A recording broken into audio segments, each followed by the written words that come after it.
السلام عليكم ورحمة الله وبركاته. في بداية الكلام رحمة الله على شهيدنا البطل محمد صلاح اللي رجع 3 من الصهاينة جاب فرطهم على الحدود في العملية اللي تمت الأيام اللي فاتت، واللي ما عرفناش أخبارها ولا عرفنا عنها أي حاجة إلا لما تابعنا أخبار الصهاينة من إعلام الصهاينة وجرايد الصهاينة. تمام؟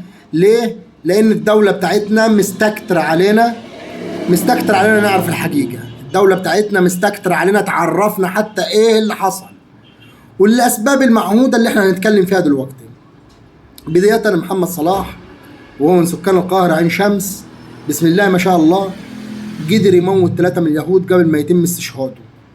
تمام؟ تسلم يمينه رحمة الله عليه، غسلته الملائكة بالماء والثلج والبرد، ونحسبه عند الله شهيدا ولا نزكي على الله احدا. رحمة الله عليك شهيد. السؤال بقى، اعلامنا المعرض اللي هو ما يقدرش يتنفس غير باذن طبعا، والكلام ده مفهوم. تمام؟ مستكتر يقول الحقيقه، المخابرات مستكتر تقول لنا الحقيقه، القوات المسلحه مستكتر تقول لنا الحقيقه، الشرطه مستكتر تقول لنا الحقيقه، تقول لنا ايه اللي حصل؟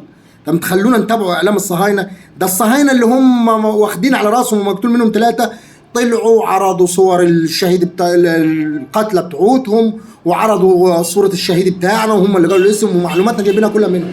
ليه عبروا منه؟ بمنتهى البساطة لأنكم انتوا خايفين إن محمد صلاح يتحول لبطل شعبي. حتى الرواية العبيطة التافهة اللي انتوا قلتوها ما تدخلش على عيل، ما يصدقهاش واحد اتعلم بربع جنيه.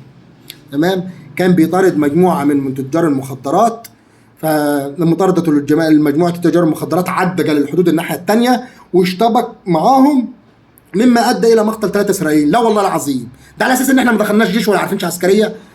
مكان خدمتك ما تقدرش تسيبه، حتى لو جه ابوك من جبانته مش هتقدر تسيب مكان الخدمه بتاعتك. تمام؟ ومعروفه اللي بيجرب في دايره الخدمه بتاعتك وما معهوش كلمه السر، اثبت محلك. ما ثبتش هتضرب طلقه في الهواء، ما ثبتش هتيجي ضرب مخرمه. لو كان ابوك، لو كان اخوك وابوك وخالك حتى. بتقولوا الكلام ده بتقولوه لمين وليه؟ بمنتهى البساطه انتوا بتعملوا كده خوفا من انه محمد صلاح يتحول بطل شعبي في نظر الشعب، وهو بالفعل اتحول بطل شعبي في نظر الشعب. واتفرجوا على الاحتفاء اللي بمحمد صلاح ده. تمام؟ على الميديا كلها، يوتيوب، تيك توك، الفيسبوك، كله عمل منه بطل. الدول العربيه كلها عملت منه بطل. مستكترين على الناس الفرحه ليه؟ خايفين على خاطر اولاد الصرمه دول ليه؟ تمام؟ عاملين حساب لليهود ليه؟ عاملين حساب للصهاينه ليه؟ وخايفين على خاطرهم جو ليه؟ في ظل الغلو والجرف اللي احنا عايشينه، وبيوتنا اللي هتخرب، ومحلاتنا اللي جربنا نقفلوها، مستكترين علينا نفرح؟ مستكترين علينا نقولوا عليها عمليه استشهاديه؟ لا والله العظيم عمليه استشهاديه، ونحسب عند الله شهيدا، لانكم انتوا عايشين بالمزاج. اللي نقرر نعمله بطل. فمثلا لما نقرر الشهيد المنسي نعمله بطل رحمة الله عليه. تمام؟ نعمل عنه مسلسل ونقول فيه ونعيد ونقول درر فيه، وهو ومن افضل رجال الصاعقة واللي ما نقررش نعمله بطل كتم، خبي، اعمل عبيط، اعمل من بنها، مالناش دعوة، ما شفناهوش. ايه يا عم؟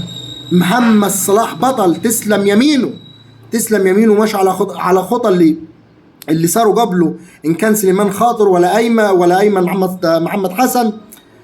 الناس اللي قررت وخدت الطريق وخدت العهد مع نفسها وقررت تنهي دول وقتلتهم وجابت فرطهم.